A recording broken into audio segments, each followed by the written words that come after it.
కృష్ణా జిల్లా గన్నవరం ఎమ్మెల్యే వల్లభనేని వంశీకి Nampally court non bailable arrest warrant జారీ చేసింది. 2009లో అప్పటి ప్రభుత్వం సరైన రక్షణ కల్పించడం లేదంటూ వంశీ ప్రైవేటు భద్రతా సిబ్బందిని నియమించుకున్నారు. అయితే వారి వద్ద ఆయుధాలు దొరికాయంటూ కేసు నమోదైంది.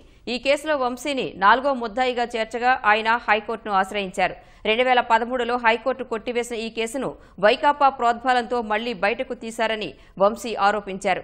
హైకోర్టు తీర్పు ప్రతిని నాంపల్లి కోర్టుకు అందజేస్తానని వివరించారు. సుమారు 10 సంవత్సరాల క్రితం నాకు ప్రైవేట్ సెక్యూరిటీ ఉన్నప్పుడు నేను కోర్టుకు వెళ్ళినప్పుడు వాళ్ళు ప్రైవేట్ సెక్యూరిటీ వాళ్ళు నాతో పాటు కోర్టు హాల్లో రావడం జరిగింది. వచ్చినప్పుడు వాళ్ళ దగ్గర వెపన్స్ ఉన్నాయని చెప్పి కేసు బుక్ చేశారు.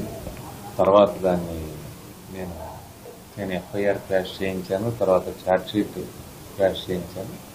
గతంలో ఎప్పుడు సుమారు 10 సంవత్సరాల క్రితం చేస్తే అది ఎప్పుడు కొట్టేశారు కూడా. కొట్టేసిన చేసి వారంటీ ఇచ్చారు. ఎవరో మరి ఎట్లా జరిగిందో చెక్ చేస్తా ఉన్నాం. ఎవరో ప్లాన్ చేసి చేశారు. ఎవరు చేశారనేది క్లారిటీ కోర్టులో డాక్యుమెంట్స్ తీసుకుంటే ఎట్లా వారంటీ ఇచ్చారు, ఎందుకు వారంటీ ఇచ్చారు అనేది కూడా తెలుసు.